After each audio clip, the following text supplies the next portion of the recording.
तक मर्यादित है। आपके राजनीतिक झंडे सिर्फ आपके राज्य तक मर्यादित है। ये झंडा पूरे इस देश के ऊपर किस तरह के कानून बनाकर बाबा साहब अम्बेडकर जी के संविधान को खत्म करने का काम शुरू हो गया। हम देख रहे हैं कि पिछले 1.5 सालों से पूरा देश ठप पड़ा हुआ है, पूरा देश ठप पड़ा है। बैंक बंद है, रेलवे बंद है, सभी कार्यालय सरकारी हो या चाहे प्राइवेट हो सभी बंद है, सभी के स्कूल बंद है, सभी के कॉलेज बंद है, सभी के दफ्तर बंद है। लेकिन एक संस्था इस देश में है जो रात में 2-2 बजे तक काम कर रही है, और वो इस देश का संसद। इस देश का संसद 2 बजे तक काम कर रहा है, कानून बना रहा है। और ये पिछले लॉकडाउन से लेकर आज तक इन्होंने इतने सारे कानून बनाए कि बाबा साहब का संविधान इन्होंने खत्म कर दिया। किसानों का कानून बनाकर, फार्मर एक्ट बनाकर किसानों की जमीन ये अडानी अंबानी को बेच दी। न्यू एजुकेशन पॉलिसी बनाकर अब ये जो आपके स्कूल है, ये कॉलेजों की बिल्डिंग है, इसको बंद किया जाएगा और यहाँ पर अडानी अंबानी के स्कूलों को मान्यता मिलेगी। एजुकेशन खत्म कर रहे हैं, नौकरियां खत्म कर रहे हैं। बीपीसीएल बेच किया, एचपीसीएल बेच किया, एयर इंडिया बेच किया, सारे सरकारी क्षेत्र इन्होंने बेच दिए जहां पर आपके लोग कमाई करके नौकरी करके अपनी व्यवस्था बड़ी कर लेते, वो सारे क्षेत्र इन्होंने बेच दिए। 18 घंटे तक इस देश का प्रधानमंत्री कहता है कि हम 18 घंटे तक काम करते हैं। 18 घंटा काम करने का नतीजा यह है कि आधा देश इन्होंने बेच दिया, आधा देश बेच दिया। ये क्यों किया फेस? इस देश का संविधान चलाया जाता है, संसद के सामने चलाया जाता है, लेकिन इस देश का प्रधानमंत्री उसकी घटना नहीं करता। उसी दौरान जब ये संविधान चलाया गया था, उसी दौरान क्रिकेटर है गौतम गंभीर नाम का, उसकी ये उंगली को फ्रैक्चर हो गया था, तो इस देश का प्रधानमंत्री ट्विटर पे जाकर उसको स्वास्थ्य की दुआई दे रहा था। एक तरफ संविधान चलाया जा रहा था और दूसरी तरफ देश का प्रधानमंत्री गौतम गंभीर की उंगली के लिए दुआई दे रहा था कि इसकी उंगली जल्दी ठीक हो जाए। ये क्यों नफरत करते हैं संविधान से? ऐसा क्या है बाबा साहब के संविधान में जो ये लोग संविधान को जलाना चाहते हैं, संविधान को मिटाना चाहते हैं? ऐसा क्या लिख कर गए? और इसलिए मैं आप लोगों को थोड़ी सी तुलनात्मक इसकी चर्चा करना चाहूंगा कि संविधान क्या और संविधान लागू होने से पहले हम लोग कौन से कानून में थे? मनुस्मृति के कानून में हम लोग जी रहे थे। बाबा साहब अम्बेडकर जी ने 26 नवंबर 1949 को संविधान निर्माण करके इस देश को दिया। 26 जनवरी 1950 से संविधान लागू हुआ, उस दिन से मनुस्मृति को खत्म कर दिया बाबा साहब ने। उससे पहले हमारी 25 पीढ़ियां ये मनुस्मृति के कानून में जी रही थी। आज के हमारे युवाओं को शायद मनुस्मृति क्या है इसका अंदाजा नहीं होगा। हमारे बच्चों को पता नहीं होगा कि संविधान हटाया जा रहा है तो इसका क्या महत्व रखता है या इसका क्या परिणाम होने वाला है, ये शायद उन लोगों को पता नहीं। इसलिए मैं संविधान क्या और मनुस्मृति क्या थी, ये दोनों भी आप लोगों को बाबा साहब अम्बेडकर जी के ऊपर क्या बीती इस मनुस्मृति के कानून में, इस मनुस्मृति के कानून में बाबा साहब को क्या हुआ करता था और बाबा साहब के संविधान की वजह से हम लोगों के साथ इतना अच्छा बर्ताव होता है। ये बाबा साहब के एक छोटे से घटना के माध्यम से आप लोगों को समझाना चाहता हूँ। बाबा साहब अम्बेडकर जब 8वीं कक्षा में पढ़ रहे थे तब उनके पिताजी मिलिट्री में, घर से बहुत दूर उनकी पोस्टिंग थी। बाबा साहब अम्बेडकर जी की चिट्ठियां लग गई थी, तो पिता ने सोचा कि बहुत महीने हो गए मैंने अपने बच्चों को नहीं देखा, क्यों ना अपने बच्चों को बुलाया जाए। तो बाबा साहब अम्बेडकर जी के पिताजी ने खत लिखा और खत लिखकर कहा कि अभी आप लोगों की छुट्टियां शुरू हो गई हैं, एक काम करो मुझे मिलने के लिए आ जाओ। तो बाबा साहब अम्बेडकर उनके बड़े भाई और उनके बहनों के बच्चे अपने पिता को मिलने के लिए निकल गए। बाबा साहब के पिताजी ने लिखा कि कौन से ट्रेन से आने वाले हो,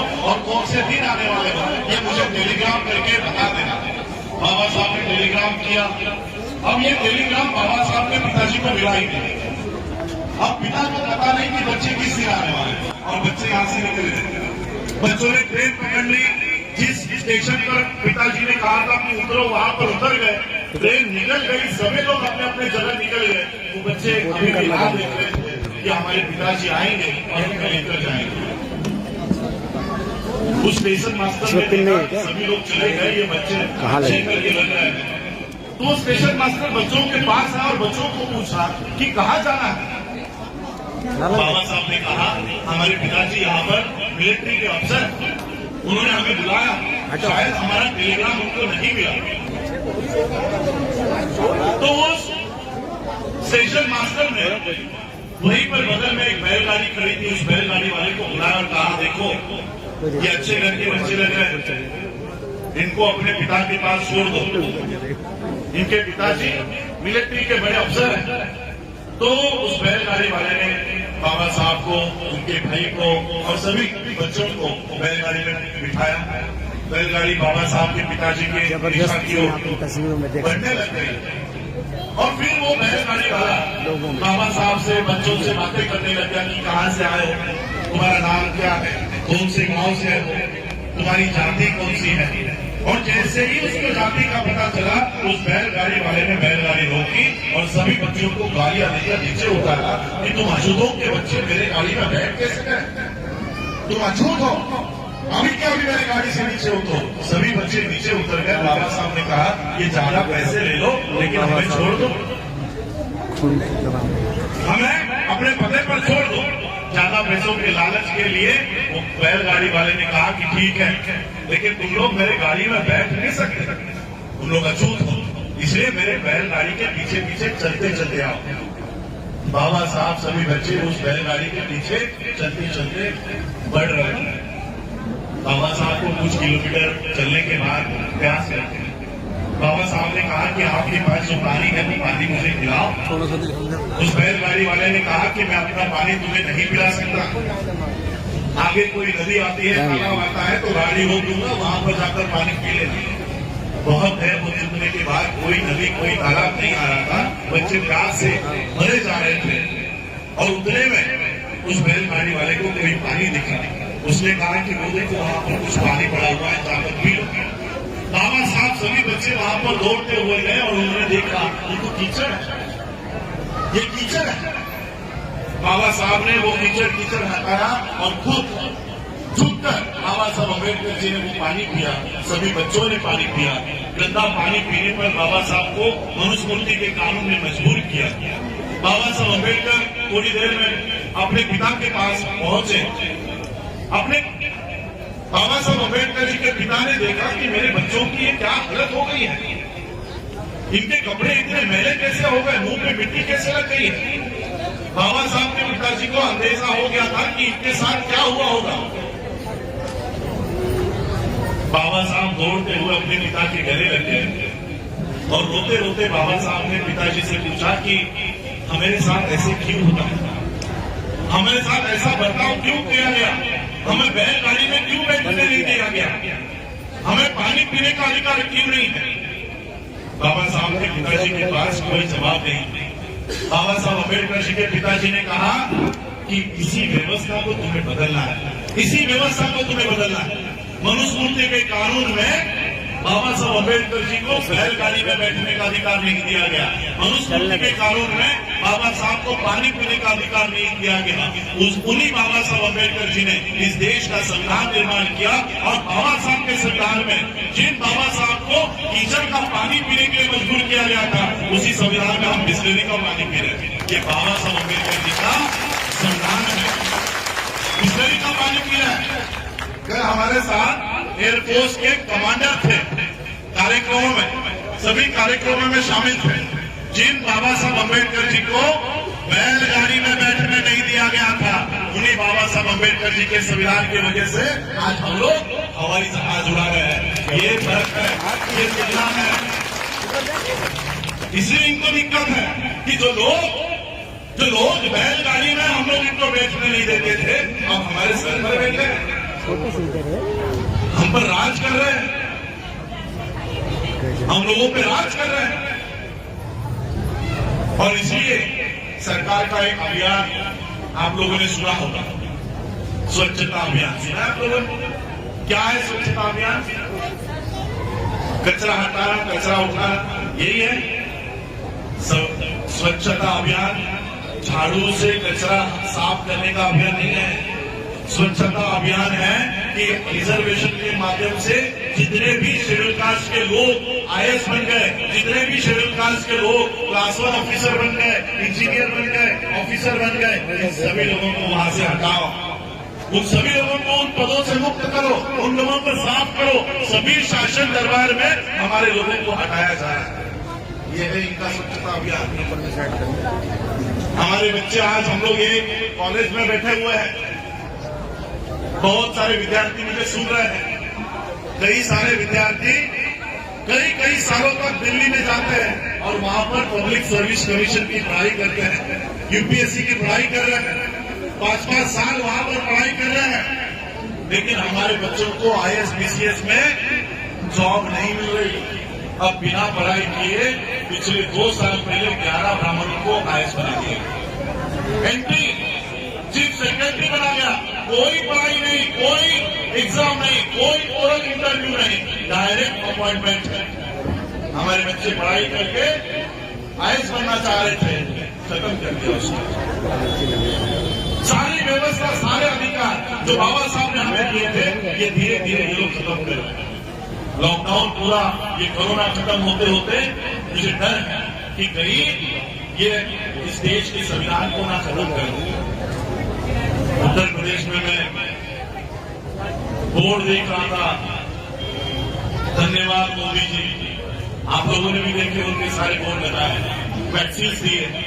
अगर वैक्सीन देने के लिए मोदी जी को धन्यवाद दिया जा रहा है, तो वैक्सीन के बिना हमारे लोग और वेंटिलेटर के बिना, ऑक्सीजन के बिना जितने मर गए, तो उसका दोषी भी मोदी जी को ही बताना चाहिए। वो दोषी भी, वो भी फोटो लगाओ कि ये भी आपकी देन है, ये भी आपकी देन है। ये हमारे लोगों को धीरे धीरे खत्म कर रहे हैं। ये सारे बहुजन है जो मर रहे हैं। आज हम लोग नारा देते हैं कि हम लोग 85% के लोग। ये बहुजन मैत्री सम्मेलन का आयोजन क्यों किया गया? 85% के लोग हैं, आप लोग ऐसा मानते हैं ना आप लोग कि हम लोग इस देश में संख्या हमारी ज्यादा, SC, ST, OBC, minority, Sikh हो, मुस्लिम हो, क्रिश्चियन हो, बुद्धिस्ट हो, देश में हम लोग ज्यादा है। लेकिन पिछले 2500 सालों से 3.5% के लोग हम पे राज कर रहे हैं। संख्या में आप लोग ज्यादा हो, जिनकी लोकल बॉडी की इलेक्शन जीतने की कैपेसिटी नहीं है, जिनकी लोकल बॉडी की इलेक्शन में चुनकर आने की क्षमता नहीं है, ऐसे लोगों ने सुप्रीम कोर्ट हाथ में रखा है, मीडिया हाथ में रखा है, इस देश का संसद काबिज कर लिया है। क्यों? हम लोगों को इसका जवाब ढूंढना पड़ेगा। सिर्फ 3.5% के लोगों को गालियां देकर नहीं होने वाला, अपने गिरवान में भी हम लोगों को झांक कर देखना होगा। क्या सही में हम लोग 85% के लोग हैं? क्या सही में हम लोग 85% है? हम लोगों को तो बांध कर रखा हुआ एससी, एसटी, ओबीसी और एससी में हजारों जातियां बना दी और एक जात दूसरे जाति को आपस में उसको भाईचारा उसमें नहीं है। एक लगा देता है कि हम लोग ग्रेट जमार है, तो वाल्मीकि सोचता है जब तुम ग्रेट है तो हम क्या कम ग्रेट है? तुम ग्रेट हो तो हम रॉयल का वाल्मीकि आपस में ही लड़ रहे हैं। शेड्यूल कास्ट को जो बाबा साहब के संविधान से आप लोग फायदा ले रहे हो, आपस में ही लड़ रहे हो। 85% होकर भी हम लोग अपनी ताकत नहीं दिखा सकते। मैं आप लोगों को एक छोटा सा किस्सा बताना चाहता हूं कि 85% होने के बावजूद भी हम लोग इस देश के शासक क्यों नहीं बन पा रहे? हम शासक क्यों नहीं हो रहे? एक अंग्रेज पत्रकार ने प्रदेश में एक ब्राह्मण का इंटरव्यू लिया। उसने भारत की सारी परिस्थिति का आकलन किया था। इसलिए उस पत्रकार ने उस ब्राह्मण से पूछा कि किसी भी देश में जो गुलाम होते हैं, गुलाम लोग होते हैं, वो कभी ना कभी गुलामी के खिलाफ आवाज उठाते हैं और अपनी मुक्तता वो उस गुलामी से कर लेते हैं। भारत में पिछले 2500 सालों से आपने इन लोगों को गुलाम बनाए रखा है।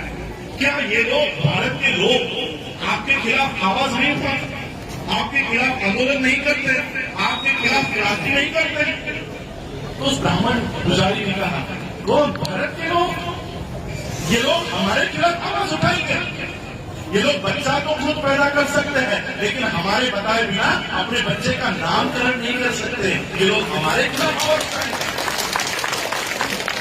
ये लोग अपना घर, अपनी कोठियों को खुद बांध सकते हैं, लेकिन हमने पूजा बताई बगैर अपने घर में पैर नहीं रख सकते। ये क्या हमारे खिलाफ आवाज उठाएंगे? ये क्या हमारे खिलाफ आंदोलन करेंगे? इसलिए हम इस देश में सत्ता परिवर्तन के लिए नहीं, उस व्यवस्था परिवर्तन के लिए काम कर रहे हैं। इस विचारधारा आज हम लोग, चाहे वो गुरु रविदास समाज के लोग हो, वाल्मीकि समाज के लोग हो, सिख धर्म के लोग हो, मुस्लिम धर्म के लोग हो, क्रिश्चियन धर्म के लोग हो, हम सभी लोगों की विचारधारा समानता के ऊपर आधारित है। समता को मानते हो ना आप सभी लोग? बंधुता, भाईचारे को मानते हो?